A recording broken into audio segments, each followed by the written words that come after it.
Good Erev Shabbos Bait family. For Erev Shabbat Parshiot, Tazria-Metzora. This video is being recorded on Thursday afternoon as we celebrate Yom HaAtzmaut. And Friday, Erev Shabbat, will be the 4th of Iyar, the eve of Hey Iyar, the historic date of the miraculous founding of Medinat Israel. And it's in light of these powerful and special days on the Jewish calendar, on the calendar of the Jewish people, that a Rashi at the beginning of this week's Parsha, Parashat Tazria, the first of the two of the double Parshiot, caught my eye. In the context of the process of Tum'ah and Tahara, ritual impurity and purity for a childbearing woman, the Torah describes that on the birth of a boy, after 7 days of initial Tum'ah, then for 33 more days, Teshev b'demei Tahara, the woman sits in a status of B'chol todesh lo tiga vel hamikdash lo tavo, but it's not complete.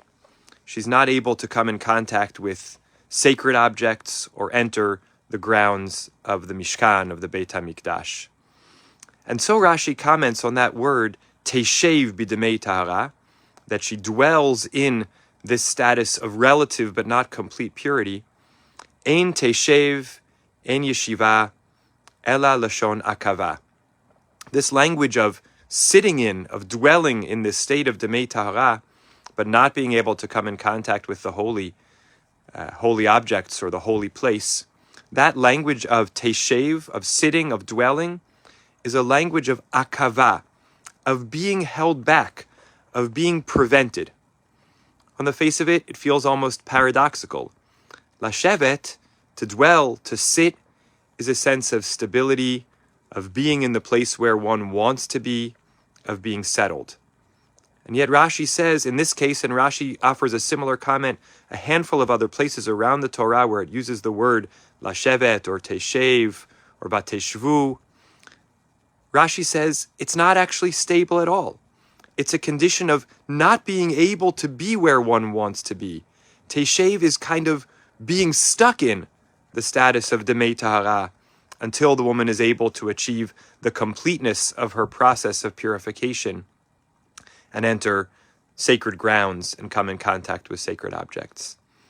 Rashi's teaching us that sometimes, in what could look or feel in one sense like a state of stability, of ease, of having arrived at a place, we're actually still in a condition of akava, of being held back from something greater, something better, something we do or ought to aspire to. That sometimes what feels complete or having arrived, we're not actually fully there. Maybe we're aware of it, maybe we're not. Maybe others seeing us would know it's incomplete, maybe others wouldn't. But that sometimes when we feel settled, we actually should ask ourselves, is this a yeshiva of akava? Is this a settled place in which actually there's a next stage I should be getting to, and I'm not yet there? This is how, and I'm sharing very personally, as a Jew, as a lover of Israel, this is how I feel about my place in the diaspora. A sense of yeshiva, of profound settledness, presence, meaning, and purpose. There's so much to be and to do here in Riverdale, here in New York, here in America, as a person and as a Jew. And yet, I also feel in a deep sense, Ein yeshiva ela lashon akava. This presence, this place where we sit and where we are, we're not all the way there. We're held back or holding ourselves back from arriving where we really need to get to. Eretz Israel, the place which is the direction for the Jewish people. I'm a deep believer in the importance and the power of the presence of the diaspora Jewish community and the centrality and importance of our bond and connection with our brothers and sisters in Eretz Israel, in Medinat Israel. There's a power and a need and an importance for us here. And yet I feel for myself that our yeshiva here in some way should also be lashon akava, an awareness that there's somewhere we need to get, something kodesh that awaits us if we push ourselves forward. And the truth is that's true in Eretz Yisrael as well. I'm not a resident, I'm not a citizen, but I believe even if I were living there, I would or ought to feel that my yeshiva in Eretz Yisrael is also Lashon Akava.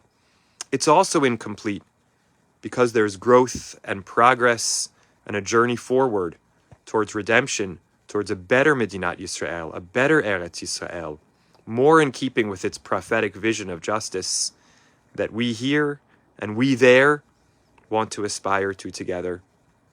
So this Shabbat, when Rashi reminds us that even things that might feel like settled places are sometimes just stops on the way, even a great progress forward still has more forward progress to go. I'm thinking about being here, hoping, dreaming, longing to eventually find our way there, home to Eretz Yisrael and Medinat Yisrael, and what it might mean to be there, hoping, longing to make it an even better Eretz Yisrael and Medinat Yisrael. May we do it together. Ken Yiratzon, Shabbat Shalom, Chag Atzmaut Sameach.